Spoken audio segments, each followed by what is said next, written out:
Meditation చేస్తారో శరీరంలో ఉష్ణం పెరుగుతుంది సహజంగా. ఒకసారి ఇంకా ప్రాణాయామం ఎక్కువసేపు చేసినప్పుడు అవి జఠరాగ్ని తగిలినట్టుగా చాలా వేడిగా కూడా అనిపిస్తుంది. చేసినప్పుడు వస్తే పండుకొని నిద్రపోయినప్పుడు వస్తుంది ఒకసారి సడన్గా లేచి మళ్ళీ మంచిగా నాకని చక్కగా కోల్డ్ చేసి ఉంటుంది. వేడి శరీరం ఉంటుంది అనుకో, వేడి శరీరం ఉన్నప్పుడు ఇంకా జఠరాగ్ని బాగా తగ్గుతుంది ఇంకా బాగా. అయితే అసలు ఈ యొక్క జీర్ణశక్తి సరిగా పనిచేయని వాళ్ళకు, ఆకలి సరిగా కాని వాళ్ళకి అయితే విపరీతమైన ఆకలి వేస్తుంది. కరెక్ట్ ఒక గంట సేపు ప్రాణాయామం చేస్తే చాలా కేజీ అయినా తిని జీర్ణించవచ్చు. యోగికి జఠరాగ్ని ఎట్లా తగ్గుతుందంటే ఇంకా చాలా ఎక్కువ అవుతుంది. తర్వాత 6 months వరకు ఆకలి బాగా వేసి తర్వాత తగ్గుతుంది. మళ్ళీ ఆకలి మందగిస్తుంది. స్టార్టింగ్లో మాత్రము ఆకలి బాగా వేస్తుంది. అది ఎక్కువసేపు ప్రాణాయామం చేసిన వాళ్ళకి. ఇది కొంచెం అది నాలుగని మడత పెట్టి ఉంచండి, అలాగే వాటర్ ఎక్కువ తీసుకోండి, తగ్గిపోతుంది కొంచెం. ఎందుకంటే ఉష్ణ శరీరాల వాళ్ళకు కాస్త ఎక్కువ కూడా అనిపిస్తుంది. ఇంకా ఈ యొక్క తాళవేతి ఇవి ఉన్నాయి కదా, 4 ఎక్సర్సైజులు ఎక్కువ చేయాలి. ఎక్కువ చేస్తే పర్ఫెక్ట్ వస్తుంది. ఫస్ట్ టైం వచ్చింది స్వామి, నాకు బ్యాక్ పెయిన్ ఉంది స్వామిజీ, సరిగ్గా చేయలేకపోతుంది. మీరు ఈ యొక్క ఏదైతే ప్రాణాయామ అభ్యాసం ఉందో అది బాగా చేయక కొంచెం నాడీ మండల శుద్ధి అవుతుంది. అయిన తర్వాత ఏమవుతుందంటే నాడీ మండల శుద్ధి అయిన తర్వాత ఈ యొక్క నాడులన్నీ శుద్ధి అవుతాయి. అయిన తర్వాత మనకు శరీరంలో ఎక్కడెక్కడ పెయిన్స్ ఉన్నా అవి తగ్గిపోతాయి. ఈ యొక్క మహాముద్ర ఎక్కువ సెట్లు వేస్తే ఈ యొక్క నడుము నొప్పి కానీ బ్యాక్ పెయిన్ కానీ పోతుంది. కాకపోతే బలవంతంగా చేయకూడదు, అదే తగ్గిపోతుంది. అది కాకపోతే బలవంతంగా వేయకూడదు, మెల్లమెల్లగా వేయాలి. ఎక్కువ బ్యాక్ పెయిన్ ఉన్న వాళ్ళు బలవంతంగా మహాముద్ర ఒకే ముద్ర వేయాలని చూసారనుకో మళ్ళీ ఎక్కువ అవుతుంది. అలా కాకుండా మెల్లమెల్లగా అసలు అభ్యాసం చేస్తున్నాను. మహాముద్ర పర్ఫెక్ట్ వేయడం వచ్చింది అనుకోండి, పర్ఫెక్ట్ ఎవరు వేస్తారో వాళ్ళకి నడుము నొప్పి, కాలు నొప్పి, కీళ్ళ నొప్పి ఉంటుంది. నడుము భాగం నుంచి బొట్టెనిమిది వరకు చక్కటి శక్తివంతమైన శరీరం అయి శరీరం అంతా రిలాక్స్ అవుతుంది. మెల్లమెల్లగా అభ్యాసం చేయండి. అదే ఇంకా అప్పుడు పూర్వం రోడ్లు సరిగా లేవు కదా, బాగా 2 వీలర్ మీద అయితే ఇంకా ఘోరం. అప్పుడు మట్టి రోడ్లు చాలా గుంతలు ఉండడం వలన అది యొక్క పల్లెటూరులు ఇవన్నీ వెళ్ళిన వాళ్ళకు సహజంగానే సడన్ బ్రేక్లు ఇక్కడ అక్కడ నడుములు కొంచెం ఇబ్బంది అవుతుంటుంది. మెడిసిన్ అంటే ఈ మునగాకు పొడి, బెల్లం, తేనె ఒకదాని దగ్గర కలిపి పెట్టుకొని రోజు 2-3 స్పూన్లు తింటే కొంచెం కాల్షియం పెరిగి ఎముకల్లో బలం వస్తుంది. ఎముకల్లో బలం వస్తుంది. మహాముద్ర కూడా పర్ఫెక్ట్ వేసుకుంటే తగ్గిపోతుంది.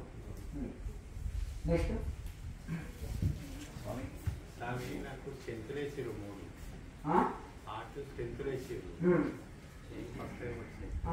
ఎంతకాలం నుంచి? ఏం కాదులేండి, ఈ క్రియేట్ చేసుకోవచ్చు. కాకపోతే ఒక 6 months వరకు శరీరంలో ఎటువంటి ఆపరేషన్ జరిగినా వాళ్ళు మహాముద్ర ఒకటి వేయకూడదు.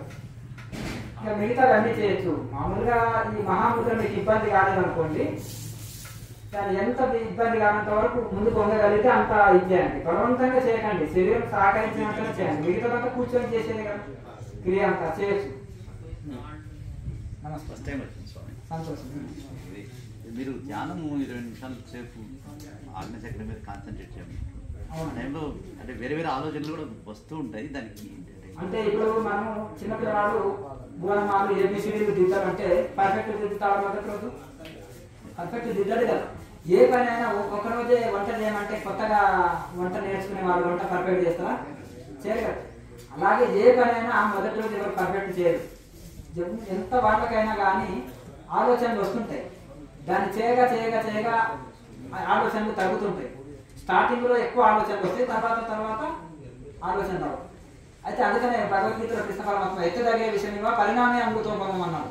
మొదలు కాళ్ళ నొప్పి వస్తుంది, మనసు సహకరించదు, మనసు పరిగెత్తుతుంది, కష్టంగా ఉంటుంది, విషం దాకా ఉంటుంది. అర్జున తర్వాత స్కూల్కి వెళ్ళాలంటే ఎంత కష్టపడతారు, తర్వాత హాయిగా వెళ్తారు. అలాగే మొదలు కష్టంగా ఉంటుంది, తర్వాత పరిణామే అమృతోపమం, పరిణామంలో ఇది అమృత తుల్యంగా మారిపోతుంది అన్నారు. ఇంకొకటి అన్నారు, స్వామి నువ్వు ఏదో ఈజీగా చెప్పేస్తున్నావు, చంచలం హి మన కృష్ణ అంటాడు. ఇది చంచలమైన ఇది మనసు గాలిని చేతులు పట్టుకోలేనట్టుగా దీన్ని ఎట్లా నువ్వు నిలుపగలుగుతాను అని అర్జునుడు ప్రశ్నిస్తున్నాడు. అప్పుడు కృష్ణ పరమాత్మ అభ్యాసేమిత కౌంతేయ వైరాగ్యం గృహ్యతే అన్నాడు. అభ్యాసం వైరాగ్యాలతో దీన్ని మనసులో వశం చేసుకోవచ్చున్నారు. అభ్యాసం అంటే ఏంటిది? Everyday practice practice practice practice, సాధన సాధన సాధన సాధన, రోజు చేయడం చేయడం చేయడం. అదే ఇంకా ఆ సాధన ఏ సాధన అయినా పర్వాలేదు. డ్రైవింగ్ రోజు చేయక పర్ఫెక్ట్ అవుతుంది, వంటలు రోజు చేయక పర్ఫెక్ట్ అవుతుంది. చిన్నపిల్లవాడు ఏబీసీలు దిద్దగా చదువు వచ్చేస్తుంది. అలాగే సంగీతంలో రాగాలు చేయక పర్ఫెక్ట్ సంగీతం వస్తుంది. డ్యాన్సులు చేయక కింద పడి మీద పడి నేర్చుకొని కష్టపడి ఇంత పర్ఫెక్ట్ గా గోడ మీద కూడా నాట్యం చేయగలుగుతారు.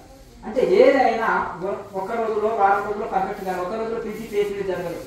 దాంట్లో ప్రాక్టీస్ ఎవ్రీడే ప్రాక్టీస్. కనుక ఉదయం సాయంత్రం ప్రాక్టీస్ చేయగా వస్తుంది అంటున్నాడు. ఇంకొకటి అంటున్నాడు, మనసులో సరే స్టార్టింగ్ ఎవరికైనా వస్తాయి ఆలోచన, కానీ ఇంకా కొన్ని సంవత్సరాల తర్వాత కూడా గతంలో బాగా ధ్యానం కుదిరిందండి, ఇప్పుడు సరిగ్గా కుదురుతలేదు అని కొంతమంది అంటారు. ఎందుకు కుదురుతలేదు ఆలోచన చేయండి, మీకే తెలుస్తుంది. కొన్ని ఫ్యామిలీ సమస్యలు ఉన్న వాళ్ళకు, కొంత ఇంకా రకరకాలుగా ఉన్న వాళ్ళకు, వైరాగ్యం తక్కువ ఉన్న వాళ్ళకు, సంకల్పాలు కోరికలు ఎక్కువ ఉన్న వాళ్ళకు కూడా నిలవదు. అప్పుడు ఏం చేయాలి? స్టార్టింగ్ లో వైరాగ్యం ఉన్నది కాబట్టి ధ్యానం చక్కగా కుదిరింది. ఓహో, నేను ఇప్పుడు వైరాగ్యం తక్కువ అయినందుకు ధ్యానం కుదురుతలేదా అని ఎవరికి వాళ్ళు విచారణ చేసుకోవాలి. అందుకనే సెల్ఫ్ ఎంక్వైరీ రమణ వాడి. అందుకని విచారణ ఎవరికి వచ్చిన ఆలోచనలు మనసుకు, అసలు శరీరం కాదు మనసు ఎట్ల కింద వచ్చింది, ఇట్లా విచారణ చేయగా వస్తుంది. అయితే 2 రకాలు అభ్యాసం వైరాగ్యం ఉండమంటున్నాడు. అభ్యాసం అంటే ఎవ్రీడే ప్రాక్టీస్ అంటే ఇంకొకటి వైరాగ్యం కలిగి ఉండండి అంటున్నాడు. వైరాగ్యం ఎందుకు చెప్పారు భగవద్గీతలో? వైరాగ్యం అంటే ఇంకా దేని మీద నాకు ఏదో వద్దు, నాకు నీవే తప్పని తప్పరని పెరుగా గజేంద్రుడు ఇట్లా ఇక నీవు తప్ప నాకు ఏదొద్దు స్వామి అని అంత శరణాగతితో చేశాడో అప్పుడు విష్ణుమూర్తి వచ్చి రక్షించాడు. అలాగే ఆ శరణాగతి అంటే కారు ఉండాలి, బిల్డింగ్ ఉండాలి, ఉద్యోగం ఉండాలి, డబ్బులు ఉండాలి, వదిలేసి వెళ్ళమని చెప్పలేదు. భగవద్గీత ఏ త్యాగం చెప్తుంది? 2 రకాల త్యాగం చెప్పింది. ఒకటి అంతరంగిక త్యాగం, ఎవరికి? ఋషులకు మునులకు చెప్పబడ్డది, సన్యాసులకు చెప్పబడ్డది అంతరంగిక త్యాగం. మరి సన్యాసులు కూడా కొంతమంది సమాజంలో వచ్చి మఠాలు నడిపితే వాళ్ళకి ఏం చెప్పింది? బాహ్య త్యాగం. వాళ్ళు కూడా అంతరంగిక త్యాగం. బయట అన్ని వెంటనే చేస్తారు, కానీ లోపల నాది కాదని జీవిస్తారు. కానీ అడుగులో ఉండే ఋషులు బయట లోపల 2 త్యాగాలు ఉంటాయి, వాళ్ళకి ఇంకేది అక్కర్లేదు, అటాచ్మెంట్ డిటాచ్మెంట్ లేదు. కానీ గృహస్థులకి బాహ్య త్యాగం అంటే కష్టం, అంతరంగిక త్యాగం చెప్పబడ్డది. భగవద్గీత చెప్పేది అంతరంగిక త్యాగం. అన్ని అనుభవించు, నాదేది లేదని. కారుగా అనుభవించు, నాది కాదని అనుభవించు. బిల్డింగ్ ఉందా, ఉండు, ఇది నాది కాదు, ఎప్పుడో ఒకసారి వదలాలి. మధ్యలో వచ్చింది శరీరం వదిలితే నాది కాదు. అట్లా ఇవన్నీ కుటుంబంలో అన్ని ఉండి కూడా ఇది నాదేది లేదు, ఎప్పుడో ఒకసారి నేను ఇది అన్ని వదలాలి. అందుకనే లాయర్ మాసి నెలలో 3 రోజులు అడవిలో పోయి సాధన చేసుకునేది. కుటుంబాన్ని వదిలి ఎందుకు? బాధ్యతలు నెరవేర్చేది చక్కగా. ఎప్పుడో ఒకసారి వదలాలి. దీన్ని ఇప్పుడే అభ్యాసం చేసుకుంటున్నాను, ఇప్పుడే అభ్యాసం. అందుకనే అన్నిట్లో ఉండి కూడా ఇది నాదేది లేదు, ఇదంతా భగవంతుడిది అనుకొని ఉంటే మనకు శాంతి ఉంటుంది. దీనివల్ల వైరాగ్యం వస్తుంది. విచారణతోటి, సెల్ఫ్ ఎంక్వైరీ తోటి ఈ శరీరం నేను కాదని విచారణ చేయడం వలన, ఇంకొకసారి మరణాన్ని గుర్తు చేసుకోవడం వలన, మరణాన్ని వదిలిన మా తాతలు ముత్తాతలు అన్ని ఇక్కడే వదిలిపెట్టింది, నేను కూడా అంత వెనక ముందు వచ్చినా వెనక ముందు వెళ్ళాను. అట్లా ఎప్పుడో ఒకసారి ఇవన్నీ వదిలేటివి, ఇవి నాదేం కాదు, మనసా ఎన్నో జన్మల్లో నా టైం వేస్ట్ చేసినవు, ఇక్కడ ఎందుకు? చాలా కాస్ట్లీ వెహికల్ని తీసుకుంటే ఎంత జాగ్రత్త పెట్టుకుంటాము. ఇది కూడా చాలా కాస్ట్లీ వెహికల్, ఈ శరీరం కూడా, ఈ ఎలక్ట్రానిక్, ఈ మిషన్, ఈ వెహికల్ అంటే ఎంతో పుణ్యం చేత కొన్నాం. ఇది క్రిమి కీటక పశువులు ఈ జన్మలు ఎత్తుతూ 84 లక్షల జీవరాశుల జన్మలు ఎత్తుతూ ఇది ఎంతో ఖరీదుతోటి కొన్నాం ఈ శరీరాన్ని. దీన్ని వేస్ట్ చేసుకోకూడదు. ఇది ఉన్నప్పుడే తలచాలి. పడవ గట్టి ఉన్నప్పుడే సముద్రం దాటాలి. అయ్యో, అంత పెద్ద సముద్రాన్ని ఎలా దాటగలనంటే చిన్న పడవ ఉంటే చాలు. ఇంత పెద్ద అడవిని ఎట్లా అంటించాలంటే చిన్న నిప్పురవ ఉంటే, చిన్న మ్యాచ్ బాక్స్ ఉంటే ఒక అగ్గిపుల్లతోటి అడవిలంతా అంటించచ్చు. అలాగే ఎన్నో జన్మల కర్మ ఫలాలు ఉండని కాక ఉండని జ్ఞానం అనే చిన్న ఎంత ఇప్పుడు పెద్ద గదిలో కూడా 1,000,000 సంవత్సరాల నుండి ఉండే చీకటి గదిలో చీకటి ఉంది. ఒక దీపం వెలిగిస్తే గుహలో ఉండే చీకటి అంతా వెళ్ళిపోతుంది. అనేక జన్మల నుంచి వచ్చిన అజ్ఞానం అనే చీకటి కూడా ఒక చిన్న జ్ఞానం అనే దీపం వెలిగిస్తే అయిపోయాయి. అందుకనే జ్ఞానాగ్ని దగ్గర తనకాలం అని అట్లా మాట ఈ విధంగా పడవగా సముద్రాన్ని దాటవచ్చు. అనేక జన్మల కర్మల్ని కూడా మనం దాటుకొని మోసే స్థితిని అందుకోవచ్చు జ్ఞానం వలన అని చెప్తుంది. కనుక ఈ కాలంలో ఈ దేని కరువు లేదు, ఒకటి జ్ఞానం అనేది లేదు, దాన్ని ధ్యానం వలన పొందవచ్చు. ఆ ధ్యానానికి యోగం తోడుండాలి. ఆ బ్రహ్మజ్ఞానం పొందితే మిగతా ప్రపంచం అంటే శాంతి ఆనందమే ఉంటుంది. ప్రపంచంలో 34 ఏళ్ళకు భోజనానికి కరువు ఉండేది. ఇప్పుడు ఈ కాలంలో ఏ కరువు లేదు. కానీ ఇప్పుడు ఒకటి ఏంటిదంటే ఈ మాయ ఆవరించి ఈ శరీరం సత్యము, ఇది ఇక్కడ ఎల్లకాలం నేను జీవిస్తాను, ఇక్కడ ఇది సత్యం అని అనిపిస్తుంది. అందుకని భగవంతుడు కనిపించడు, కానీ సృష్టి కనిపిస్తుంది. కానీ కనిపించేది మాయ, కనిపించనిది సత్యం అని శాస్త్రం చెప్తుంది. దృశ్యం తద్ నశ్యం, కనిపించేది నశించేది, కనిపించనిదే సత్యం అంటుంది. మనం ఏమనుకుంటున్నాము, భగవంతుడు ఉంటే కనిపించడా, కనుకనే ఆయన లేడు. ఈ ప్రకృతి కనిపిస్తుంది కాబట్టి ఇది సత్యం, దేహం ఇది కనిపిస్తుంది ఇది సత్యము, ఇందులో ఆత్మ కనిపిస్తలేదు కాబట్టి అది లేదు అంటారు. మరి ఆత్మ వదిలితే ఎంతో మంది చనిపోయిన వాళ్ళు ఉన్నారు, ఎందుకు ఏడుస్తున్నాం? ఆత్మ వెళ్ళిపోయింది కాబట్టి. ఆత్మ వెళ్ళిపోతే శరీరం నిలవదు, కుళ్ళిపోతుంది. కనుక మనం ఆత్మనే సత్యము, శరీరం మిథ్య అని ఎల్లవేళ ఒకసారి మరణాన్ని గుర్తు చేసుకోవడం కానీ, దీనికి అశాశ్వతమని గుర్తు పెట్టుకొని ఎంతో మంది ప్రాకులాడి గొప్ప గొప్ప సైంటిస్టులు, యోగులు, ఋషులు, మునులు బాగా ఆపేక్ష కలిగిన వాళ్ళు అంటారు కదా, ఉపేక్షనే సన్యాసం, ఆపేక్షనే సంసారం. ఇక ఈ బాగా బాగా అంటే ప్రాకులాడి ఎన్నెన్నో గోల్స్ పెట్టుకొని ఎంతెంతో కష్టపడి హార్డ్ వర్క్ చేసి ఎంతెంతో సంపద సంపాదించిన వాళ్ళు కూడా ఏమైనా తీసుకెళ్లారు? ఏమైనా తీసుకెళ్తే మనం కూడా హార్డ్ వర్క్ చేద్దాం, మీతో పాటు నేను కూడా వస్తాను, అది కష్టపడతాం, మరి మూట వేసుకొని పోతాం అంటే పైకి అటువంటి కదండి. జామచారసు బాగా పెడతాం, బాగా సంపాదించడం అన్ని చేద్దాం. మరి ఇవన్నీ అశాశ్వతం కదా. పొలాలు మనం రావు, ధనం మనం రాదు, ధనసులు రావు, పదవులు రావు, పేరు ప్రతిష్ట, ఈ శరీరమే మనది మన ఎంబడి రావు. మరి ఎందుకు ఈ ప్రాణులాట చెప్పండి? కనుక మరి ఏది ఎంబడి వస్తుంది? మరి ఏది ఎంబడి రాదంటున్నారు, మరి ఏం చేయాలి స్వామిజీ అని అంటున్నాడు. ఒక 2 ఎంబడి వస్తున్నాయి. ఈ శరీరం ఎట్లా పొందినాం? పుణ్యం చేత పొందినాం. ఇప్పుడు మహాసంపన్నుడు మహా బీదవాడిగా, కుంటివాడు, గుడ్డివాడిగా, రోగిష్టిగా, తిండికి లేకుండా దుఃఖిస్తున్నాడు. ఏ జన్మలో ఏ పాపం చేసుకున్నామో నాయన అంటారు. అంటే నోటి ముంటనే పలుకుతున్నాడు. ఆ పాపమే ఇప్పుడు దుఃఖాల రూపంలో అనుభవిస్తున్నాడు. వివేకానంద స్వామి అంటాడు, భారతీయుల జీన్సులనే వేదాంతం ఉంది అంటాడు. ఇదే వేదాంతం. ఏ జన్మలో ఏ పాపం చేసుకున్నాను ఇప్పుడు అనుభవిస్తున్నా అనేది ఇదే వేదాంతం. పుణ్యం చేసి పుట్టిండయా ఆయన, కోటీశ్వరుడుగా పుట్టిండట. లేదంటే ఇంకా పుణ్యం కష్టపడి కోటీశ్వరుడు అవుతుంది, కానీ ఇంకా కోటీశ్వరుడుగా కడుపులో పుడతాడు. ఇంకా శ్రమ లేకుండా వచ్చేస్తుంది కదా అంతా. అంటే పుణ్యం చేసి పుట్టిండయా అంటాడు. ఇదే వేదాంతం. పుణ్యం చేస్తే అట్లా పుడతాడని.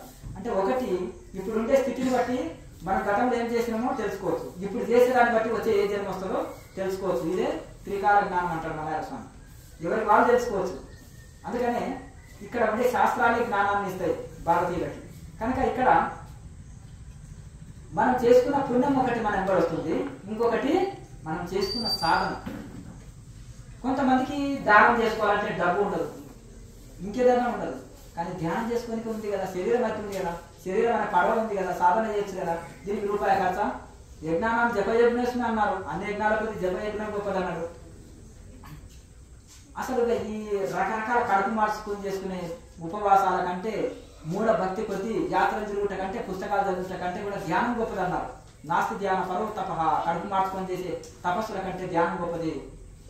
నాస్తి ధ్యాన పరో తీర్థ, నాస్తి పరో నాస్తి యజ్ఞం.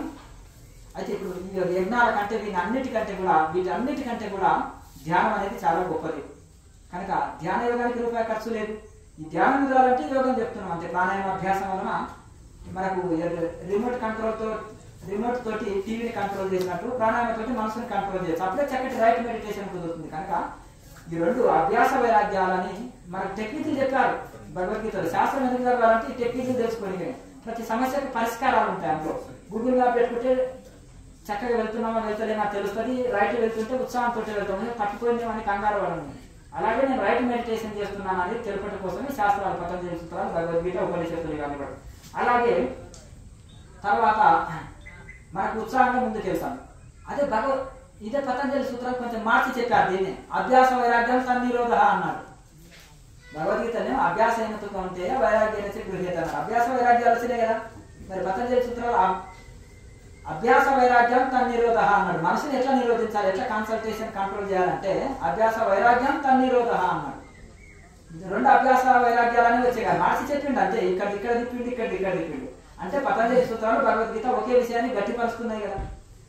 ఇదే పాయింట్ కాదు, ఇటువంటి చాలా విషయాల్ని 2 ఒకటే విషయాన్ని చెప్తాయి, మార్చి చెప్తాయి అంతే. అంతేనా?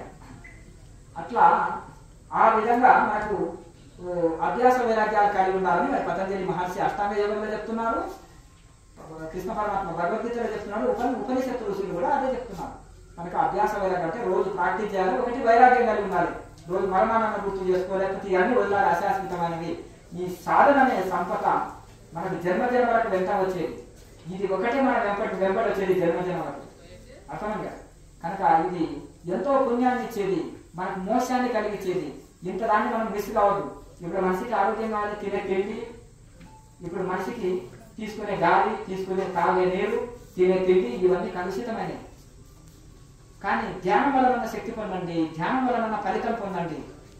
దీని వలన మన ఫిల్టర్ అయిపోతుంది శరీరం, మైండ్.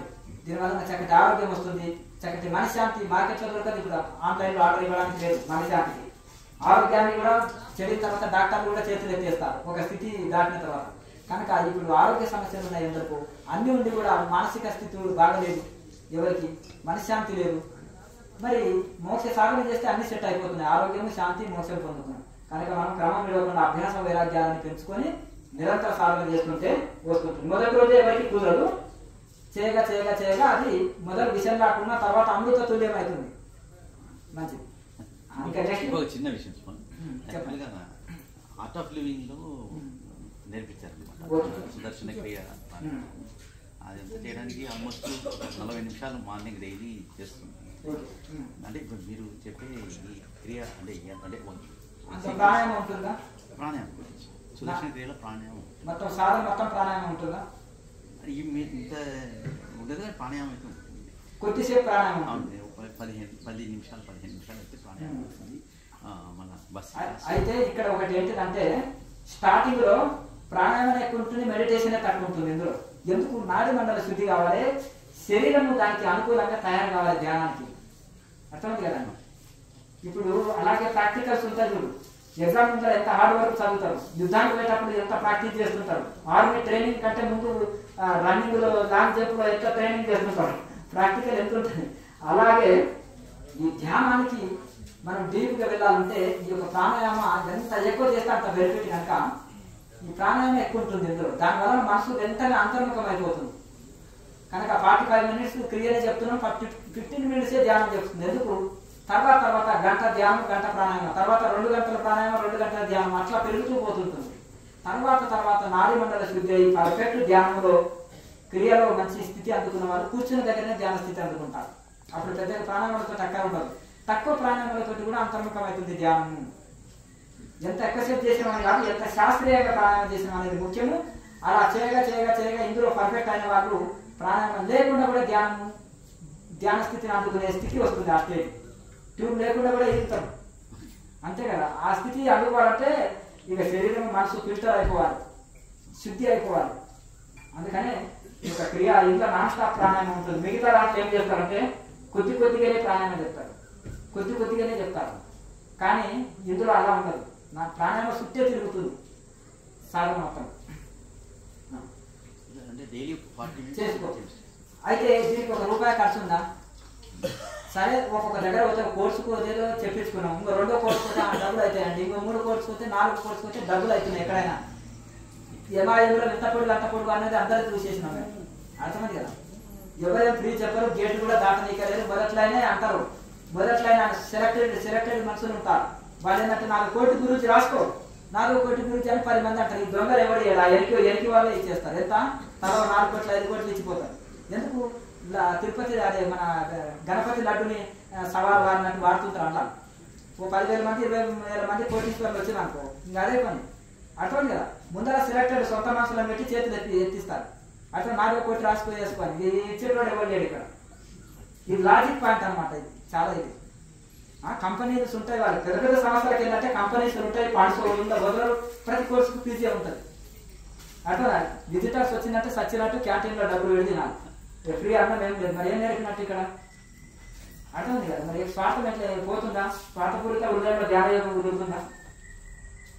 కనుక మనం ఏం నేర్పుతాం వాళ్ళు వచ్చిన వాళ్ళకి? త్యాగం. గృహస్థుల్లో ఏం త్యాగం నేర్పుతాం? కనుక ఇది ఎదుగుతుందో ఆధ్యాత్మికము లేదు. దీనికి ₹1 ఖర్చు లేదు కదా. ఒక ఋషి పరంపర ఇది. కరెక్ట్ ఒక సీరియల్ గా ఒక క్రమ పద్ధతిలో చెప్పారు, శాస్త్రీయంగా చెప్పారు. కాబట్టి 6 ముద్రలు చేసి ధ్యానం చేయాలి. ఒక 6 months కంటిన్యూస్ గా చేయండి, మీకే ఫలితం కనిపిస్తుంది. మంచిది. ఇంకా నెక్స్ట్ మీకు ఏమైనా డౌట్లు ఉంటే అడగండి. బంధించి ఉంచే ప్రక్రియ ఉంది కదా, 20 seconds. అది ఎక్కువ తీసుకోలేకపోతుంది. 5 సెకండ్లు బంధించు. తీసుకునేటప్పుడు ఎక్కువ తీసుకునేటప్పుడు చెప్తాను చూడండి. 5 సెకండ్లు తీసుకోండి, 5 సెకండ్లు విడవండి, 5 సెకండ్లు పండి. తర్వాత ప్రాక్టీస్ ద్వారా ప్రాక్టీస్ ద్వారా అదే సాధ్యమవుతుంది. అర్థమైంది కదా? ఒక అమ్మ గాలిలో దోశ వేస్తుంది, ఎందుకు? ప్రాక్టీస్ ద్వారా. అంతేనా కదా? పెనం తినే మాడ పెడతారు స్టార్టింగ్. అవునా? అభ్యాసం. ఏదైనా కానీ మొదటి రోజు ఏది పర్ఫెక్ట్ చేయలేము. వంట పర్ఫెక్ట్ చేస్తామా, సంగీతం పర్ఫెక్ట్గా పాడతామా, పాటలు ఏ పని పర్ఫెక్ట్ రాదు. చేయగా చేయగా అభ్యాసం అవుతుంది. ఇంకోటి క్రియలో అడయోగంలో తెలియక ఒక ముద్ర తప్పు చేసాం అనుకోండి, ఎఫెక్ట్ ఇస్తుంది. కానీ క్రియాయోగంలో చేయగా చేయగా చేయగా చేయగా సరి అవుతుంది. చిన్నపిల్లవాడు చక్కగా దిద్దాడు, వంకర దిద్దుతాడు, తర్వాత పర్ఫెక్ట్ దిద్దుతాడు కదా. ఇది అపాయం లేని మార్గం. ఇది రెగ్యులర్గా చేయగా చేయగా చేయగా అది ప్రాణాయామం అదే చక్కబడిపోతుంది. ఇందులో ఎటువంటి అపాయం అనేది ఉండదు. కాకపోతే ఎక్కువసేపు తీసుకోలేము, ఎక్కువసేపు వదలలేము, ఎక్కువసేపు బంధించలేము. చేయగా చేయగా అది సాధ్యమవుతుంది. మామూలుగా మనం ధ్యానం చేస్తాం కదా, చివరిలో మీరు చెప్పారు కదా, అది కూర్చున్నప్పుడు వెంటనే నాకు నిద్ర వచ్చేస్తుంది, నాలుక పిచ్చగట్టుకుంది. ఇప్పుడు మీరు కొత్త కదా, ఇంతవరకు ధ్యానం చేశారా? మామూలు చేస్తాం, మామూలు నార్మల్ ధ్యానం చేశారు. చేయించారు కదా, నార్మల్ ధ్యానం చేసేది కానీ క్రియ ఎక్కువ చేయలేదు. క్రియ లేనప్పుడు నాడి మండల శుద్ధి ఉండదు. నాడి మండల శుద్ధి ఎప్పుడైతే ఉండదో రైట్ మెడిటేషన్ కుదరదు. ఎందుకంటే ఆ మత్తు ఆవరిస్తుంది. కృష్ణ పరమాత్మ ఒక మత్తు వదరా, నిద్ర మత్తులో వదరా, మత్తు అంటే అంటే మత్తుతోటే ఈ గమ్మత్తుగా శిక్ష అయిపోతుంది లోకం అంతా. ఆ మత్తు వదలాలి. నిద్రలో కూడా ఎక్కగా ఉండగలుగుతాడు యోగి. ఇంకొకటి చెప్పారు, ఇంకొకటి నిద్రలో అంటే ఏదైతే నిద్రలో ఉన్నదో సమాధి నిద్ర కాదు. ఆ నిద్రలో కూడా నువ్వు మెలకువ ఉండాలి. ఈ యొక్క ధ్యాన స్థితిలో ఏమన్నా అంటే చాలా మంది ఏమనుకుంటారు అంటే ఏమి లేని స్థితి నిద్ర అనుకుంటున్నాను. ఏమి లేని స్థితి ధ్యానం, నిద్రనే ధ్యానం అనుకుంటున్నారు. కాదు. అయితే శరీరం ఎరక ఉండదు, ప్రపంచం ఎరక ఉండదు, ఆత్మ ఎరకలో ఉంటాడు. నీ సహజ స్థితిలో నీవు ఉండు. అట్లా నిద్రలో నీ నిద్రలోనే ఉండు అంతలా రమణ మహర్షి, నీ నిద్రలోనే ఉండవా అంతలా చెప్పండి. నీ సహజ స్థితి అంటే ఏంటిది? ఆత్మస్థితి. సహజ స్థితి అంటే ఆత్మస్థితి. నీ ఆత్మస్థితిలో నీవు ఉండు. నీ స్వస్వరూపంలో నీవు ఉండు. వేదాంతం చెప్తుంది. స్వస్వరూపం అంటే నీ సొంత రూపం ఏది? శరీరమా? ఆత్మ. ఎవరికి వాళ్ళకి సొంత రూపం ఏదయ్యా అంటే ఆత్మ. స్వ అంటే సొంత, స్వస్వరూపము. స్వ అంటే ఒకటి నీవు, ఇంకో స్వ అంటే నీ ఆత్మ. నీ ఆత్మలో నీవు ఉండు, నీ స్వస్వరూపంలో నీవు ఉండు, నీ ఆత్మలో నీవు ఉండు. అర్థంగా? నేను అంటే దేహం నేను కాదు, ఇక్కడ ఆత్మ నేనులో ఉండు. దేహం నేను నశించేది, దేహం నేను వదిలి ఆత్మ నేనులో ఉండు. ఇంకొకటి శరీరాన్ని ప్రపంచాన్ని అన్ని మర్చిపో, కానీ ఆత్మ ఏకల మాత్రం ఉండు. అది ఆ నాడి మంటలు శుద్ధి లేనప్పుడు కూర్చున్నప్పుడు మత్తులోకి వెళ్ళిపోతాం. ఆ మత్తులోకి వెళ్ళగానే ఏ గురించి చెప్పట్లేదు. మనం ఎక్కడైతే ధ్యానం నేర్చుకున్నామో వాళ్ళు చెప్పకపోతే పిల్లవాడు చెడిపోతాడు. పిల్లవాడు బురదలో ఆడుకుంటాడు, బురద తింటుంటాడు అనుకో, మా అమ్మ చెప్పలేదు అందుకనే ఆరోగ్యం చెడిపోయింది అంటాడు. అంతేనా? బురద తింటే ఆరోగ్యం చెడిపోతుంది అని చెప్పాలి కదా మట్టి తింటే. కనుక మనము నిద్రలోకి వెళ్ళమంటున్నాం అనుకో, వెళ్తామనుకో, ఇది తప్పు అని చెప్పాలన్నమాట. వాళ్ళు గురువుజీని చెప్పాలి, మాస్టర్స్ చెప్పాలి. వాళ్ళే నిద్రపోతుంటే కంచె చేయని వేస్తే కాసేవాడు, వాళ్ళే దొరకబెట్టి నిద్రపోతే ఇంకా నేర్పేటోళ్ళకి ఇంకేముంది? వాళ్ళు కూడా నిద్రపోతే హాయిగా మనం అని అంటారు అట్లా. కనుక అట్లా అభ్యాసం అయినాక కూర్చుంటే నిద్ర ఆటోమేటిక్ వస్తుంది. మొదటి నుంచే ఇప్పుడు ఎలా అంటే పిల్లవాడు ఎడమ చేత తినడం అభ్యాసం అయినా తల్లి వదిలిపెట్టిననుకో వాడు ఇంకా ఎడమ చేతి వాడిని రాస్తాడు, ఎడమ చేత అట్లే అభ్యాసం అయిపోతుంది. తల్లి నాన్న ఈ చేతి కాదు ఈ చేత అని ప్రయత్నం చేత అభ్యాసం. అదే ఇది కడగడానికి రా బాబు, ఇది తినడానికి ఇచ్చాడు దేవుడు అని వాడికి ఎక్స్ప్లెయిన్ చేసి మెల్లమెల్ల మళ్ళీ వాడు అట్లే పోతుంది. మళ్ళీ తల్లి అభ్యాసం చేస్తుంది, కొన్ని రోజులు నెల దాకా అట్లే చూస్తుంది, తింటుంటే అబ్జర్వేషన్ చేస్తుంది. వీడు ఎడమ చేతితో తింటున్నాడు బాగుండదని, అది మెల్లగా అభ్యాసం అవుతుంది. ఇంకేదో తల్లి తినని పట్టి ఏదో ఒకటి వాడి చేత వాడు తింటున్నాడు, నాకు శ్రమ తగ్గిందని అనుకుంటున్నాడు, వాడు అదే చేత కలుగుతుంటాడు, అదే చేత తింటుంటాడు. అర్థమైంది కదా? అట్లా అందుకనే మనం ఎట్లా అభ్యాసం చేసుకుంటే అట్లా. కనుక ఉల్టా ధ్యానం నిద్రపోతుంది అనుకోండి, అదే ధ్యానం అనుకున్నాం, ఇంకా అట్లే జీవితాంతం అదే పోతుంది. రైట్ మెడిటేషన్ నేర్చుకుంటాం అనుకో, రైట్ నేర్చుకున్న వాళ్ళు రైట్ చేసేవాళ్ళు రైటే నేర్పుతారు, రైట్నే ఒప్పుకుంటారు. రాంగ్ చేస్తే ఖండిస్తారు, లేదు ఇలా లేదు అని గట్టిగా చెప్తారు. అట్లా కనుక ఆ విధంగా మీరు రాంగ్ చేస్తే రాంగ్ అభ్యాసం వస్తే, రైట్ చేస్తే రైట్. క్రియాయోగంలో ఇక రైట్ మెడిటేషన్ చక్కగా కూర్చునే పద్ధతి నేర్పుతారు. ఎట్లా కూర్చోవాలనేది కూర్చునే పద్ధతి, ఎట్లా ప్రాణాయామం చేయాలి, మనసును ఎట్లా కంట్రోల్ చేయాలి, విచారణ, శరణాగతి, ప్రాణాయామ, విచారణ, ఈ మూడు చేయమని చెప్తాం. ఎందుకు చెప్తాం? ఇట్లా రైట్ పద్ధతిలో చెప్తాం కాబట్టి ఇట్లా అభ్యాసం అయితే కొన్ని రోజులకు ఆటోమేటిక్గా రైట్ మెడిటేషన్ కుదురుతుంది. ఎట్లనైనా కూర్చో, వాడికో, మ్యూజిక్ పెట్టుకో, కూర్చో కూర్చో, నిద్రపో, హాయిగా నిద్రపో, హాయిగా వదిలే శరీరం, హాయిగా వదిలే అంటే ఒక ఆయన కూర్చొని కుర్చీలో కూర్చొని నిద్రపోవాలంటే ఇంకో శిష్యుడు అయితే పడుకోబెట్టి ధ్యానం చేపిస్తాడు. గత జన్మ అంటారు, గంటల్లో కూడా గత జన్మ చూస్తాను, 20,000 ఫీజు. ఇంకో అంటే డాక్టర్ సర్టిఫికేట్ ఇచ్చేస్తాడు. నా భార్య డాక్టరే, నేను డాక్టర్, చూసుకో సర్టిఫికేట్. ఎవరైనా ఇట్లా సర్టిఫికేట్ ఇచ్చింది ధ్యానంలో సర్టిఫికెట్ ఇవ్వలేదు కదా, డాక్టర్ మస్తు ఇస్తారు భోజనం ఇవ్వలేదు. నేను అంత ఫ్రీ అంటే నేను పిల్లలు కూడా వద్దనుకున్న, త్యాగం చేసిన నేను నా భార్య ఏదో రోగం ఉండి పిల్లలు కాకపోతే ఇక నేను పిల్లలే వద్దనుకున్నాను. పిల్లలు వద్దనుకుంటే 20,000 ఫీజు తీసుకుంటున్నాను మనిషి దగ్గర. ఫ్రీ చెప్పు, అంతేనా కదా? అంతేనా కదా? బిచ్చగాడి లాగా 300 దేశాలు తిరిగి 300 ఎకరాలు కొన్నావు, ఆడుకొచ్చి మరి కొన్నప్పుడు సేవ చేయాలి కదా, దాన్ని అర్థమైంది కదా? కనుక ఈ విధంగా మరి ఎటెళ్తుందో కొన్ని రైట్ అన్న చెప్తున్నారా అంటే అది కాదు. పడుకోబెట్టింది, ఏసీ పెట్టి, పెరగన్నం పెడుతుంది, గురక పెట్టి నిలవాలి. ఏమైనా నాకు సౌండ్ వస్తుంది గురుగారు అంటే నీకు తెలియదా బాబు, నేను కేఎంసీ ఛానల్ చూసిన దాన్ని ఇన్నర్ సౌండ్ అంట, అట్లే అనుకో అంటారు. అవునా కదా? ఇన్నర్ సౌండ్ ఒకటి ఉంటుంది అనేది కూడా తెలియదు వాళ్ళకు. అర్థమైందా? గురక పెడితే ఇన్నర్ సౌండ్ నీకు వినిపించాలి, బయట వాళ్ళకి వినిపిస్తున్నట్టు అవుటర్ సౌండ్ అది గురక అంటారు. కనుక ఆ విధంగా నోట్ చేస్తే ఈగల నోట్లోకి పోతే కూడా తెలియదు, జొల్లు కారిపోతుంటుంది. అది అమృతం అంటే మా కేచర్లో లోపలికి కాడుతుంది, అమృతం బయటికి కాదు. అవునా? దానికి జొల్లు అంటారు, బయటికి కాడుతుంది, లోపలికి కాడితే అమృతం అంటారు. అట్లా ఇక అట్లా ఆ విధంగా మరి ఎటు పోతుందో తెలుస్తలేదు. కనుక ఒక పద్ధతి కృష్ణ పరమాత్మకు తెలియక ఆ పద్ధతులు చెప్పాడు. 6వ అధ్యాయంలో సమకాయ శిరోగ్రీవం ఎట్లా కూర్చోవాలి, ఎక్కడ పెట్టాలి, ఆసనం ఎంత ఎత్తులో ఉండాలి, మనసు ఎక్కడ నిలపాలి, ఎటు తిరిగినా మళ్ళీ ఆత్మలోకి మనసు నిలబెట్టు, తీసుకొని రా, యుక్తాహార విహారాలు పాటించు. యుక్తాహార విహారాలు అని శ్లోకం చెప్పింది కదా, యుక్తాహార విహారాన్ని పాటించు, ధ్యాన యోగి, నిద్ర, తిండి, మెలుగు అన్ని మధ్యంగా ఉండు. ఇవన్నీ ఎందుకు చెప్పాలి టెక్నిక్స్ అన్ని? పతంజలి మహర్షి అష్టాంగ యోగం తెలియకనా, వివేకానంద స్వామి రాజయోగం తెలియక మెడిటేషన్ లో శిక్షణ ఇచ్చారా? వీళ్ళంతా ఇట్లే చెప్పారు, వాళ్ళకి తెలియదా చెప్పండి? కనుక ఆ విధంగా మనం సరే ఏదో ఇంకా తెలియక కూర్చొని నిద్రపోయి ధ్యానం చేసినాము, ఇప్పుడు కళ్ళు తెలుసుకున్నాయి, ఈ ఇంట్లోకి వచ్చినాము. ఇంకా కొంతమంది 20 ఏళ్ళు కాదు 30 ఏళ్ళ నుంచి కళ్ళు తెలుసుకోలేదు, అందులో కొట్టుకొని పోతున్నాం. అర్థమైంది కదా? గంగలు మునుగుతున్నారంట, అర్థమైంది కదా? హైదరాబాద్ లో మూసిలో మునుగుతున్నాడు, ఇదే గంగ అని చెప్పాలని మా గురువు దాన్ని మునుగుతున్నారంట. అర్థమైంది కదా? ఇక మూసిలో మునిగి గంగ అనుకుంటే ఏం చేస్తాం మరి చెప్పండి? అంతేనా కదా? నేను మునిగించి గంగ అంటారు వాళ్ళు. నేను నిద్రపోయినా అది ఎందుకంటే అందులో నేను చెప్పినా కదా, స్టార్టింగ్ లో రైట్ నేర్చుకుంటే రైట్ని గట్టిపరుస్తారు, రాంగ్ నేర్చుకుంటే రాంగ్ని గట్టిపరుస్తారు. పూర్వ పుణ్యం తక్కువ ఉంటే అయిపోయాయి. 5 పైసల పుణ్యం ఉంది, మరి 5 పైసల గురువే దొరుకుతారు. అర్థమైంది కదా? బ్రహ్మంగారు చెప్పాడు కదా, ఉల్లిగడ్డలు కూడా ఉపదేశించే గురువు దొరుకుతారు. మరి ఇదే అనమాట. అంతే, 5 పైసల పుణ్యం ఉన్నప్పుడు మరి ఎట్లా దొరుకుతారా చెప్పు? మంచి సాధన దొరకదు, మంచి పుస్తకం దొరకదు, శరీరం సహకరించదు, మనసు సహకరించదు, కర్మలు ఉంటాయి అక్కడ లాగేస్తుంటాయి. కనుక ఈ విధంగా సత్యం తెలుసుకున్నారు కదా. ఇప్పుడు మొదటి రోజు మీరు వచ్చింది, ఫస్ట్ రోజు వచ్చింది. ఒక 3 నెలలు 6 నెలలు బాగా ప్రాక్టీస్ చేయండి, ప్రాణాయామం ఆ క్రియ చేయండి. నిద్ర వస్తే అప్పుడు అడగండి. అర్థమైంది? కూర్చోండి. నెక్స్ట్ కాలం మొదటి రోజు వచ్చింది, రెండోసారి వచ్చా. మునగాకు పొడి, బెల్లం, తేనె చెప్పినా షుగర్ ఉందా? షుగర్ ఉందా? ఏం లేదు. ఓకే, ఇప్పుడు మీరు రెండోసారి కదా వచ్చింది, మునగాకు పొడి, బెల్లము, తేనె కలిపి పెట్టుకొని రోజు 2-3 స్పూన్లు తినండి. ఎముకలు బలంగా ఉండాలి, బలహీన పడతాయి. వృద్ధాప్యం వచ్చే వరకు బలహీన పడి కాళ్ళనొప్పులు సహజంగా వస్తాయి. ఇంకా మీ వయసు ఎంత? ఏమమ్మా 65 దాకా ఉంటాయి. మీకు తెలియదు, మీరు శరీరం తెలియదు పాతకాలం వల్ల. ఇప్పుడు 40 ఏళ్ళకే వస్తున్నాయి. ఏం చేస్తాం చెప్పు? ఇంకా అంత పెద్ద వయసు కానీ శరీరం అన్నప్పుడు వృద్ధాప్యం, రోగం వచ్చి సహజం. క్లియర్ బాగా చేసుకోండి. ఆ మునగాకు పొడి, బెల్లం, తేనె ఉంది కదా, ఆ రోజు 2-3 స్పూన్లు తినండి. రోజు బాగా ప్రాక్టీస్ చేసుకోండి. ప్రాణాయామం బాగా చేయాలి.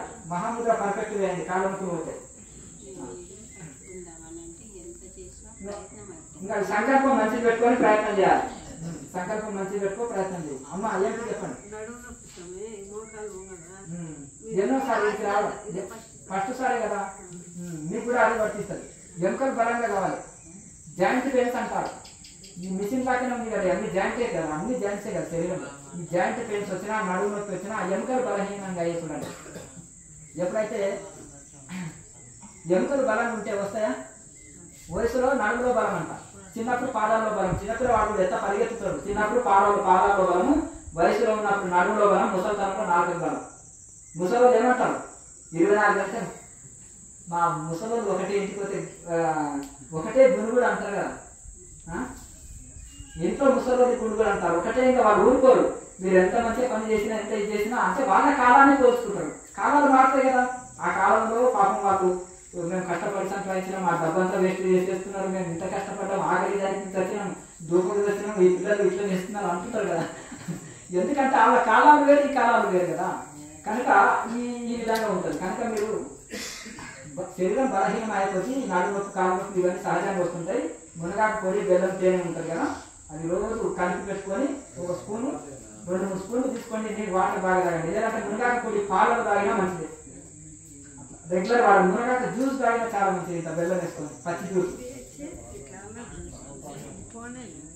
గోమూత్రము గోవు పేడ పసుపు ఒకలాగా వేసి పిండండి. గోవు పేడలో గోమూత్రం వేసి పిండి అందులో పసుపు కలిపి అక్కడ రాయండి, ఎలా తీసిపోతాయి. తర్వాత ఆ విధంగా మీరు రోజు ఇది వాడుతూ మహాముద్ర పర్ఫెక్ట్ వేయండి. నడు నొప్పి కాళ్ళ నొప్పి కీళ్ళ నొప్పి పోతుంది. మొదటి రోజే కదా మీరు వచ్చింది, బాగా ప్రాక్టీస్ చేయండి. ఉదయం గంట సాయంత్రం గంట తప్పకుండా ప్రాక్టీస్ చేయాలి. ధ్యానం చేసినప్పుడు దర్భచాప మళ్ళీ వేరేవి ఆసనాలు వేసుకొని చేయండి అంటారు. ఏది ధ్యానం చేసినప్పుడు ఏది వేసుకుంటే మనకి అనుకూలంగా ఉంటుంది? మనసు నింపకపోతే ఎన్నున్నా లాభం లేదు. మనసు నింపే వాళ్ళు బండగా విషయం చేసిన అంతేనా? ఋషులు అరణ్యాల్లో ఉన్నారు, ఉట్టి బండల వినే కూర్చోవాలి. అవునా? నేను ఒకసారి శ్రీశైలం అడవిలో ఉన్నాను. కట్టుకోనికి ఒకటి కౌపీనమే ఉంది. అర్థమైందా? కౌపీనమే చలికాలం.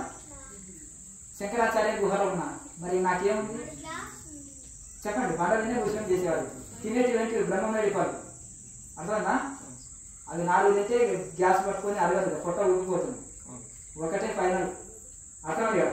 1 లేదా 2 అంతకంటే జీర్ణం చేయలేము. మేడి పళ్ళు వేరే. మేడి పళ్ళు 10 అయినా తినొచ్చు, 20 అయినా తినొచ్చు, నో ప్రాబ్లం. కానీ బ్రహ్మమేడి వెరీ డేంజర్. అర్థమైందా? ఆ పేర్లు వస్తాయి, వాంతులు వస్తాయి. అట్లా ఆ విధంగా మనము అడుగులో మరి ఏమి దొరుకుతుందండి?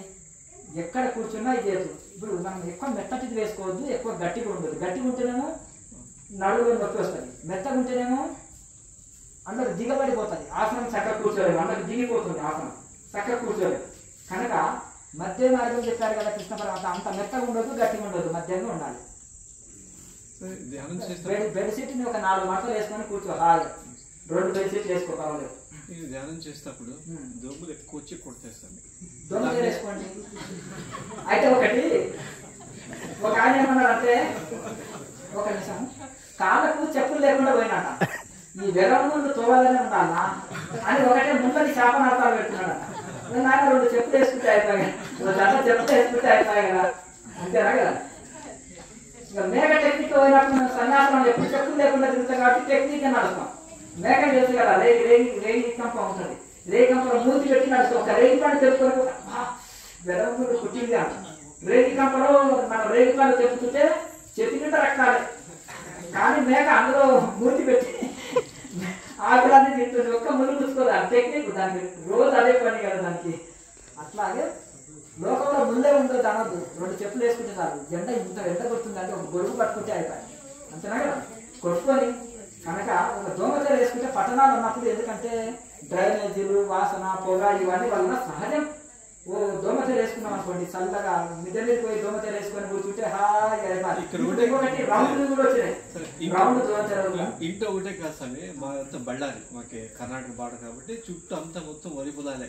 వరి పొలాలు ఉంటే వస్తాయి, భయంకరంగా కుడతాయి స్వామి. వచ్చి ఇంత దోమలతో వేసుకొని మిద్దె మీద కూర్చో, గార్డెన్ లో కూర్చో, తోటలో కూర్చో, ఏడ కూర్చున్నా ఒకటి సంఖ్యలో ఎప్పుడు దోమతెర. అర్థం ఎంత లైట్ వెయిట్ ఉంటుంది. బండి ఉంటుంది అనుకో, బండికి వెనక కట్టుకొని పొలంలో పోవడం, బండికి వెనక కట్టేసుకోవాలి, పొలంలో పో కూర్చో. ఇంకా అందులో ధ్యానం చేసుకో, అందులోనే పడుకో. అర్థమైందా? అడుగులో ఉండేటోళ్ళకి ఇప్పుడు వాళ్ళకి మంచిగా అయింది. ఏం చేస్తారంటే అందులోనే ధ్యానం చేసుకుంటారు, అందులోనే పడుకుంటారు. ఎందుకంటే ఈ దోమలు కుట్టే పని లేకపోని ఇది అయితే వస్తే కష్టం కదా.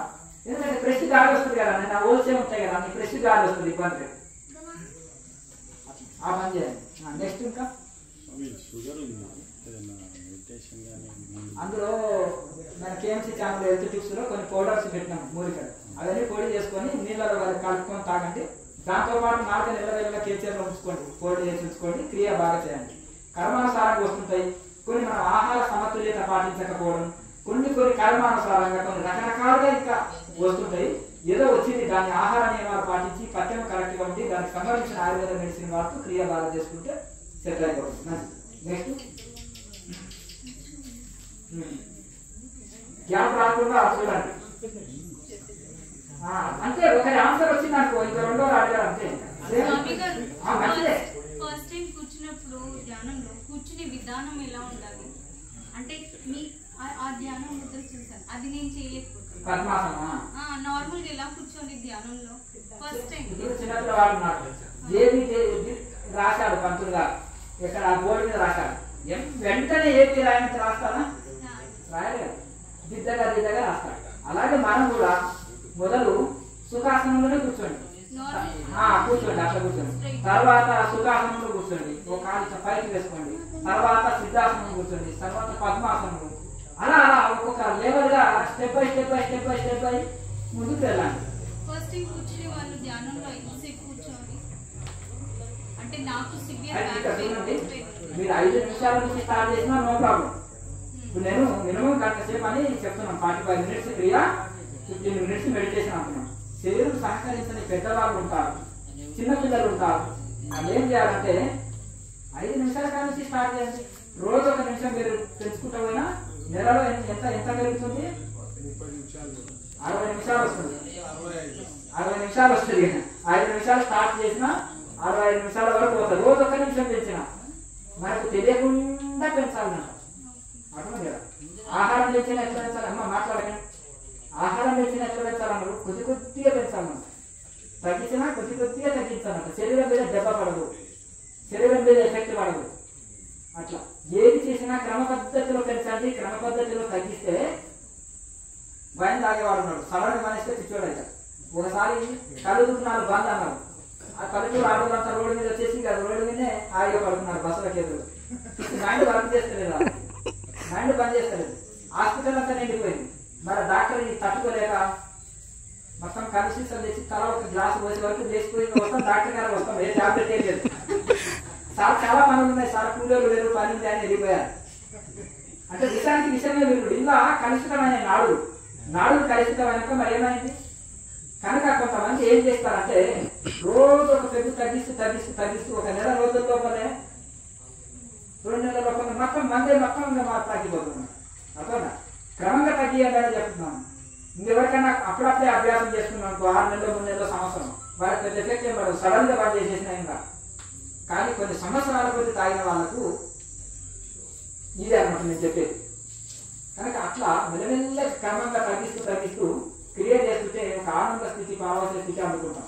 ఆటోమేటిక్గా ఇది మెల్లమెల్లగా ఈ ఇంద్రియ భోగాలు తగ్గుముఖం పడతాయి. శబ్దాస్పర్శ రూపరసగంధం ఈ 5 విషయాల్లో లోపం బంధించబడింది. మెల్లమెల్ల వీటి యొక్క ప్రభావం తగ్గుతుంది. ఇప్పుడు సూర్యుడు ఉదయం వచ్చాడండి, మన నీడ ఎంత పెద్దగా ఉంటుంది కదా, అంతేనా కదా? సూర్యుడు దూరం ఉన్నాడు మనకి. సూర్యుడు నడినట్టు మీద వస్తే నీడ కాళ్ళ కిందనే ఉంటుంది. జ్ఞానము ఎప్పుడైతే మనకు బ్రహ్మజ్ఞానం వచ్చిందనుకో మాయ అనే నీడ పాదాల కింద ఉంటుంది. అర్థమైందా? మాయ అనే నీడ పాదాల కింద ఉంటుంది. బ్రహ్మజ్ఞానం ఎక్కడ ఉండాలి? తలలో ఉండాలి.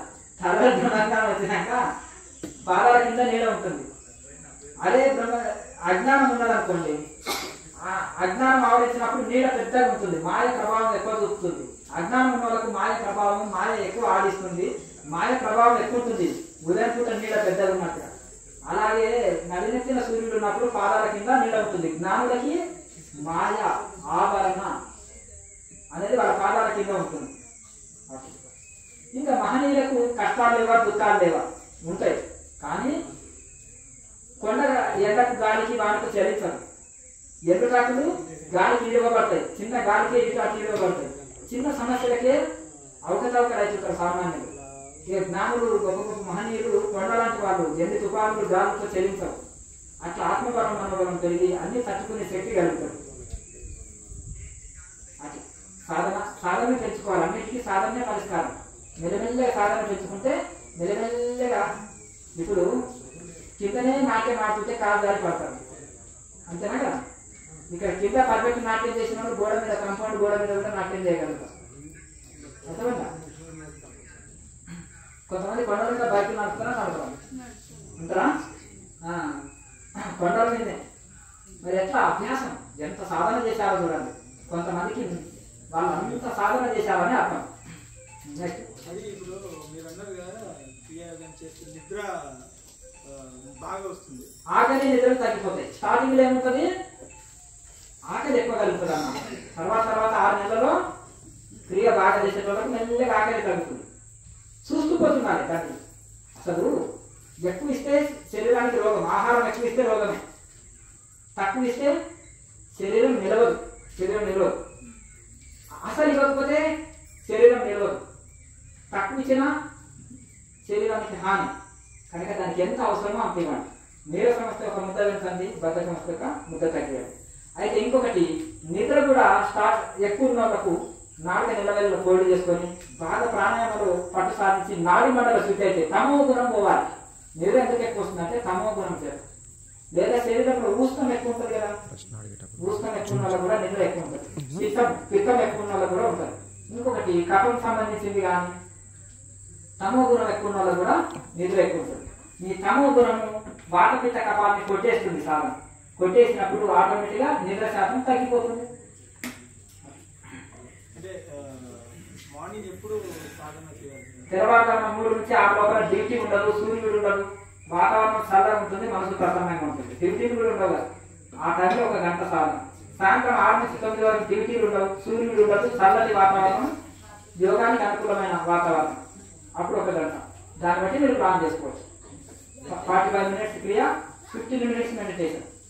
అలాగే మీరు సెలవు దినం ఉందనుకోండి, కాస్త ఎక్కువ చేసుకోవచ్చు. ద్రవాహారం లాంటి, లిక్విడ్ ఆహారం లాంటి తీసుకుంటే రోజంతా చేసుకోవచ్చు. 1 గంట సాధన చేయాలి, గంట గ్యాప్, గంట సాధన, గంట గ్యాప్, గంట సాధన, గంట గ్యాప్, రెస్ట్, గంట రెస్ట్, గంట సాధన. ఇట్లా చేసుకుంటారు.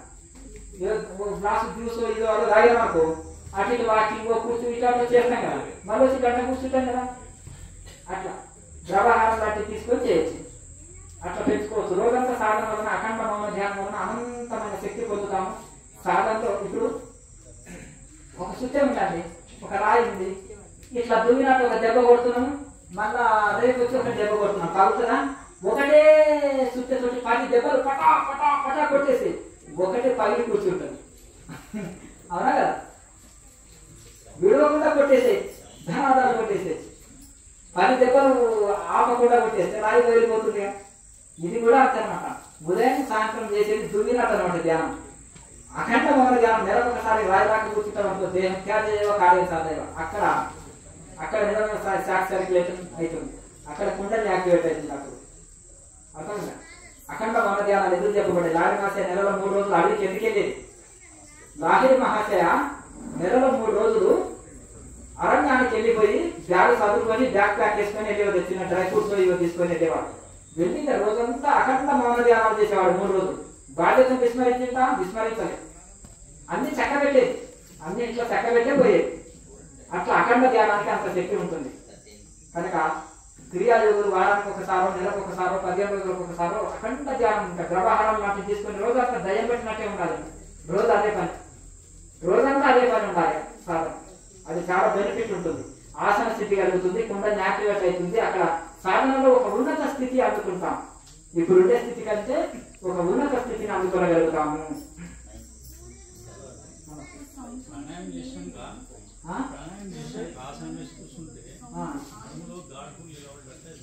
ఎంతకాలం నుంచి చేస్తున్నారు క్రియ? మీరు ఎంతకాలం నుంచి క్రియ చేస్తున్నారు? ఈ సాధన క్రియాయోగం 3 నెలల నుంచి చేస్తున్నారు. 3 నెలల నుంచి ప్రాణాయామం చక్కగా చేసినప్పుడు కూడా అక్కడ వాయువు అక్కడ స్థిరమైనప్పుడు కూడా అనిపిస్తుంది. అక్కడ శ్వాస స్థిరమైనప్పుడు అనిపిస్తుంది. ఇంకా ప్రాణాయామం పట్టు సాధించకపోతే వస్తుంది, లేకపోతే ఎక్కువసేపు కుంభకం చేసినప్పుడు కూడా వస్తుంది. అదే ఇంకా నాడి మండల శుద్ధి జరగాలి. మెల్లమెల్లగా దాంట్లో పట్టు సాధించాలి. మెల్లమెల్లగా ఒకే రోజులో నేను ఇది సాధించకపోతే కంగారు పడకు. మెల్లమెల్లగా ప్రాణాయామ అభ్యాసం చేయగా ఎక్కువసేపు కుంభకం చేయకండి. మీకు ఒక కుంభకం చేస్తే కష్టం ఉందనుకోండి, శక్తి కొలదే బంధించండి. బలవంతంగా ఎక్కువసేపు బంధించకండి. ఎక్కువసేపు బంధించినప్పుడు అప్పుడు దమ్ము వచ్చినట్టు అనిపిస్తుంది. ఎక్కువసేపు చేయకండి కుంభకం. ఎక్కువసేపు తీసుకోవడం, ఎక్కువసేపు వదలడం చేయాలి, కానీ బంధించడం మాత్రము ఎక్కువసేపు చేయకండి. అలా చేయగా అభ్యాసం నీకు ప్రాణాయామ పట్టు సాధిస్తే ఎంతసేపు బంధించినా ఏమీ ఇబ్బంది కాదు. అట్లా కుంభకం తగ్గియాలని సరిపోతుంది. ఇంకా కాలు తిప్పి వస్తే ఆసనం మార్చుకోవచ్చు. మహాముద్ర ఒక చెట్టు వేయచ్చు. మహాముద్ర ఒక చెట్టు వేస్తే కాళ్ళ తిమ్మిళ్ళు పోతాయి, కాళ్ళ నొప్పి పోతుంది, ఫ్రీ అవుతుంది శరీరం. మళ్ళీ కాసేపు ఎక్కువసేపు సాధన చేయగలుగుతాం.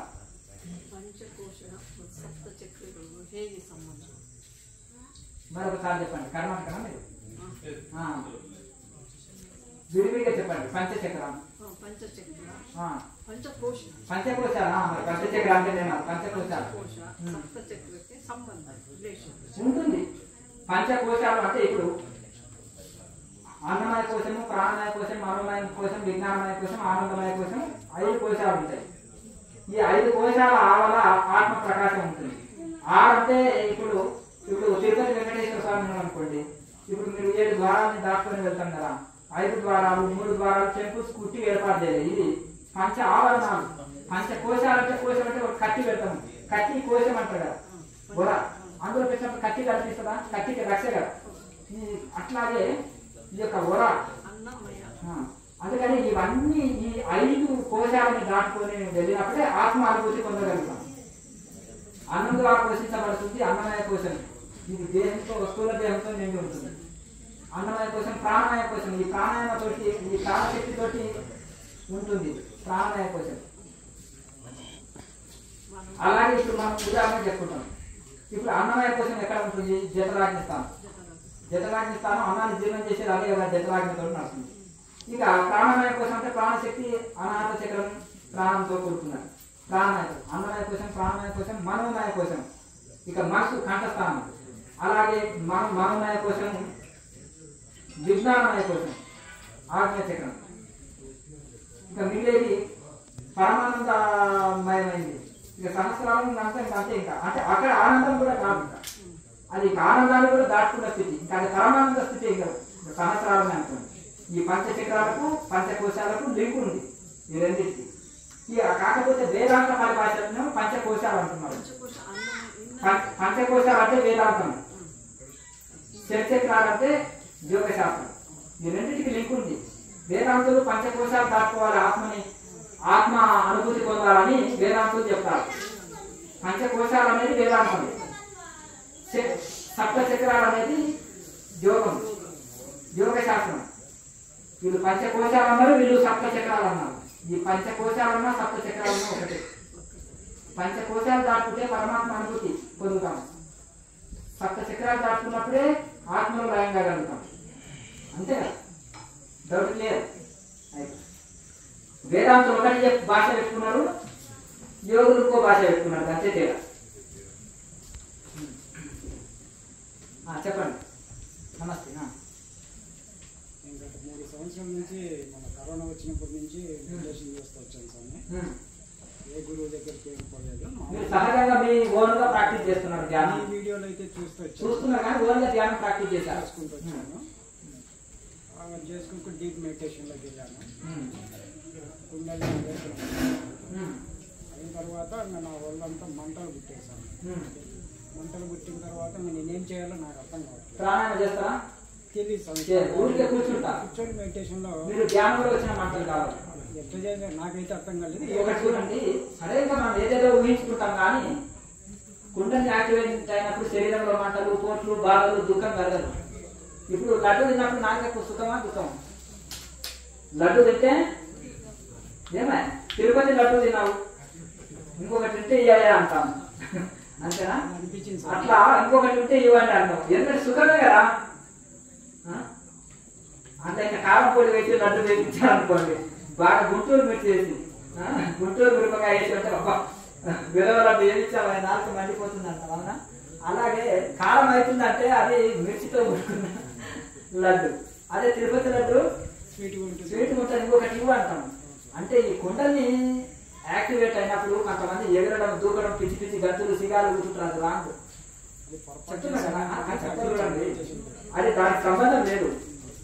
ఎప్పుడైతే కుండల్ని యాక్టివేట్ అయిందో, లేకపోతే ఇంకా అందులో కదలికలు వచ్చేవో ఆనంద స్థితి అండి, పారవశ్య స్థితి అది.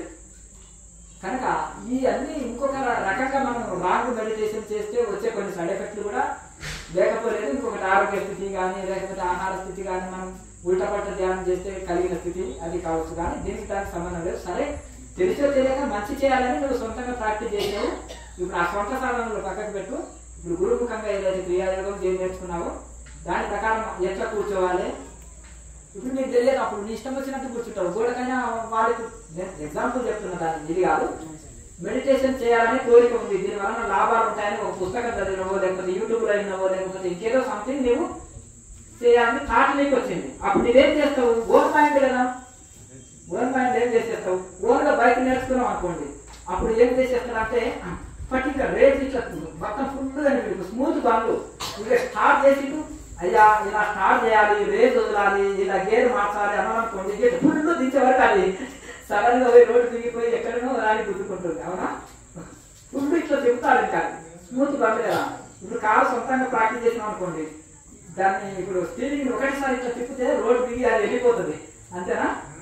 అట్లా దాన్ని పవర్ స్టీరింగ్ కాబట్టి మెల్లగా ఇలా దాన్ని చూసినట్టు. అలాగే మనం కూడా ఏం చేస్తామంటే ఓన్ ప్రాక్టీస్ ఎట్లుంటుందంటే మనం ఎట్లా చేస్తామో తెలియదు, కింద పడతామో కాలు ఎరుగుతుందో చేతులు ఎరుగుతుందో తెలియదు.